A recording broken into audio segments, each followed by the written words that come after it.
আপোনালোকে যদি SSLC পাছ কৰিলে এতিয়া কিন্তু আপোনালোকে হায়াৰ ছেকেণ্ডেৰী ফাৰ্ষ্ট ইয়াৰত এডমিশ্যন ল'বলৈ হ'লে আপোনালোকে অনলাইনত এপ্লিকেশ্যন কৰিব লাগিব।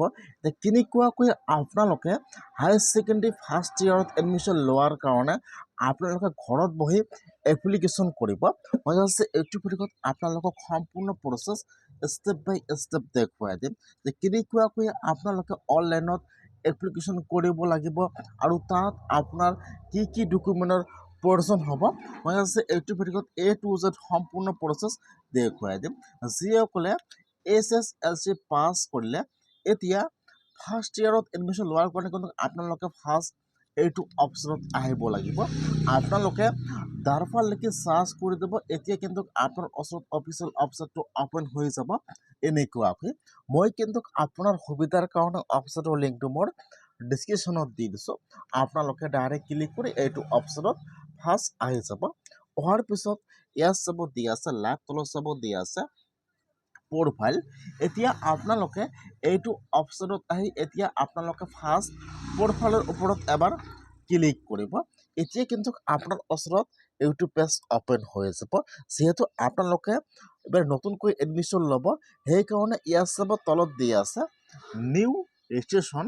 এতিয়া আপোনালোকে ফাৰ্ষ্ট ৰেজিষ্ট্ৰেশ্যন কৰিব লাগিব। তাৰপিছত আপোনালোকে লগ ইন কৰিব লাগিব। সেইকাৰণে আপোনালোকে ফাৰ্ষ্ট ৰেজিষ্ট্ৰেশ্যনৰ ওপৰত এবাৰ ক্লিক কৰিব। এতিয়া কিন্তু আপোনাৰ ওচৰত এতিয়া এটা ফৰ্ম অ'পেন হৈ যাব। আপোনালোকে ফাৰ্ষ্ট আপোনাৰ ইউজাৰ আইডি আৰু পাছৱাৰ্ডটো বনাব লাগিব। তাৰপিছত আপোনালোকে যিটো কলেজত আপোনালোকে এডমিশ্যন ল'ব আপোনালোকে তাত সেইটো কলেজত লগ ইন কৰি এডমিশ্যন ল'ব লাগিব বা এপ্লাই কৰিব লাগিব। সেইকাৰণে আপোনালোকে ফাৰ্ষ্ট ৰেজিষ্ট্ৰেশ্যনৰ ওপৰত এবাৰ ক্লিক কৰিব। এতিয়া আপোনাৰ ওচৰত এপ্লিকেশ্যন ফৰ্মটো ইয়াত অ'পেন হৈ যাব এনেকুৱাকৈ। ফাৰ্ষ্ট চাব ইয়াত দিয়া থাকিব। আপোনালোকে ইয়াত কিন্তু ভালকৈ চাই ফৰ্মটো ফিল আপ কৰিব লাগিব যাতে ইয়াত একো ভুল নহয়, নহ'লে কিন্তু আপোনালোকৰ ফৰ্মটো ৰিজেক্ট হৈ যাব অথবা কিন্তু আৰু ইয়াত ৰিএপ্লাই নহয়। জাষ্ট আপোনালোকে এইটো ফাৰ্ষ্ট একবাৰে আপোনালোকে এপ্লিকেশ্যনটো সম্পূৰ্ণ কৰিব লাগিব। সেইকাৰণে আপোনালোকে ভালকৈ চাই ইয়াত বহাই দিব লাগিব। ফাৰ্ষ্ট ইয়াত বহাই দিব আপোনালোকে ইয়াত সেৱা SEBA লিখি দিব। তাৰপিছত ইয়াত চাব দিয়া আছে কোড নম্বৰ। আপোনাৰ যিটো কোড নম্বৰ আছে B12 এতিয়া আপোনালোকে ইয়াত কোড নম্বৰটো B12 বহাই দিব। তাৰপিছত আপোনালোকে ইয়াত ক্লিক কৰিব। ইয়াত এটা অপশ্যন আহি যাব apply for permission under ASSB DIV 2। আপোনালোকে ইয়াৰ পৰা সেইটো অপশ্যন ছিলেক্ট কৰি লৈ ল'ব। তাৰপিছত ইয়াত চাব দিয়া আছে নেম। তাৰপিছত যিটো আপোনালোকৰ ফুল নেম দিয়া আছে আপোনালোকৰ ইয়াত ফুল নেমটো বহাই দিব। তাৰপিছত ইয়াত 4 নম্বৰত আহি যাব এড্ৰেছ। এতিয়া যিটো আপোনালোকৰ ফুল এড্ৰেছটো আছে আপোনালোকে ইয়াত আপোনালোকৰ ফুল এড্ৰেছটো বহাই দিব। ফাৰ্ষ্ট বহাই দিব আপোনালোকৰ গাঁৱৰ নাম বা আপোনাৰ ভিলেজৰ নাম ইয়াত বহাই দিব। তাৰপিছত ইয়াত আপোনালোকৰ পোষ্ট অফিচৰ পিনক'ড নম্বৰটো বহাই দিব। পোষ্ট অফিচৰ নামটো বহাই দিব। তাৰপিছত ইয়াত আপোনালোকৰ থানাৰ নামটো বহাই দিব। ইয়াত আপোনালোকৰ ডিষ্ট্ৰিক্টৰ নামটো ইয়াত ছিলেক্ট কৰি লৈ ল'ব। তাৰপিছত ইয়াত আপোনালোকৰ আৰু এবাৰ ইয়াত আপোনালোকে ভিলেজৰ নামটো বহাই দিব 5 নম্বৰত।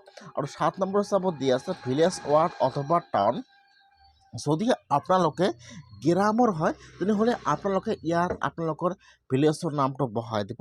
আৰু যদি আপোনালোকে টাউনৰ হয় তেনেহ'লে আপোনালোকে ইয়াত আপোনালোকৰ ৱাৰ্ড নম্বৰটো বহাই দিব।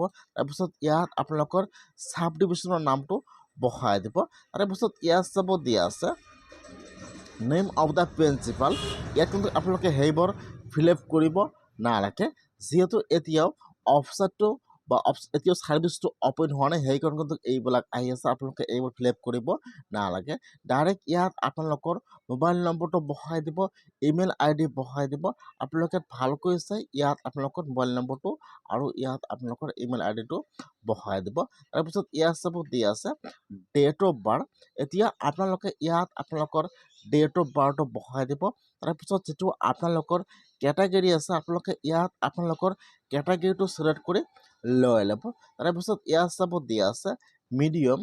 এতিয়া আপোনালোকে কোনটো মিডিয়ামত পৰা পঢ়িছে আপোনালোকে ইয়াত চাব মিডিয়াম দিয়া আছে ইংলিছ এছামিজ বেংগলী বড়ো আপোনালোকে ইয়াৰ পৰা যিটো মিডিয়ামত আপোনালোকে SSLC পাছ কৰিলে আপোনালোকে ইয়াত মিডিয়ামটো চিলেক্ট কৰি লৈ ল'ব তাৰপিছত ইয়াত চাব দি আছে টাইপ অফ এডুকেশ্যন ইয়াত আছে girl education and boys only আপোনালোকে ইয়াৰ পৰা আপোনালোকে যি হয় চিলেক্ট কৰি লৈ ল'ব তাৰপিছত ইয়াত আহি যাব ব্লক এতিয়া যিটো আপোনালোকৰ ব্লকৰ নাম আছে আপোনালোকে ইয়াত আপোনালোকৰ ব্লকৰ নামটো চিলেক্ট কৰি লৈ ল'ব বা আপোনালোকৰ ইয়াত আপোনাৰ ব্লকৰ নামটো চিলেক্ট কৰি লৈ ল'ব তাৰপিছত ইয়াত দিছে সেৱা ইয়াত চাব দিছে সেৱাৰ কোড নম্বৰ আপোনালোকে ইয়াত আপোনালোকৰ আৰু এবাৰ আপোনালোকৰ সেৱাৰ কোড নম্বৰটো বহাই দিব আৰু ইয়াত চাব দি আছে স্কুল কোড নম্বৰ ইয়াত অট'মেটিকলি আহি যাব আৰু ইয়াত বহাই দিব নালাগে তাৰপিছত ইয়াত চাব দি আছে যদি আপোনালোকৰ ইয়াত চাব দি আছে UDIS যদি আপোনালোকৰ UDISC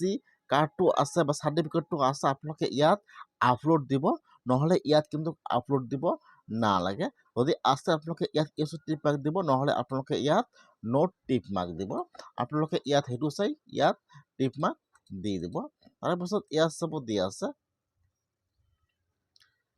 subject for A group এতিয়া ইয়াত সাবজেক্ট দিয়া আছে এতিয়া আপোনালোকে ইয়াৰ পৰা কোনটো সাবজেক্টত SSLC পাছ কৰিলে আপোনালোকে ইয়াত সাবজেক্টটো চিলেক্ট কৰি লৈ ল'ব আৰু ইয়াত চাব দি চিলেক্ট এভেইলেবল ষ্টেপ এতিয়া আপোনালোকে কিহত এডমিশ্যন ল'ব আৰ্টছত নে ছায়েন্সত আপোনালোকে ইয়াত চাই টিপ মাৰ্ক দিব লাগিব তাৰপিছত আপোনালোকে ইয়াত আপোনালোকৰ ডকুমেণ্টটো আপলোড কৰিব লাগিব ফাৰ্ষ্ট চাব দি আছে কম্পাছ ফটো ফাৰ্ষ্ট আপোনালোকে ইয়াত আপোনাৰ এটা পাছপোৰ্ট সাইজ আপলোড কৰিব তাৰপিছত ইয়াত যিটো আপোনালোকৰ SSLCৰ মাৰ্কশ্বিটটো আছে আপোনালোকে মাৰ্কশ্বিটটো আপলোড কৰিব তাৰপিছত আপোনালোকে ইয়াত আপোনালোকৰ এডমিট কাৰ্ডটো আপলোড কৰি দি দিব তাৰপিছত আপোনালোকে ইয়াত এটা ষ্ট্ৰং পাছৱাৰ্ড বনাব লাগিব আপোনালোকে কিন্তু সেইটো পাছৱাৰ্ড দি লগইন কৰিব লাগিব মেক্সিমাম কিন্তু 5 কেৰেক্টাৰ আপোনালোকে ইয়াৰ পৰা যিকোনো এটা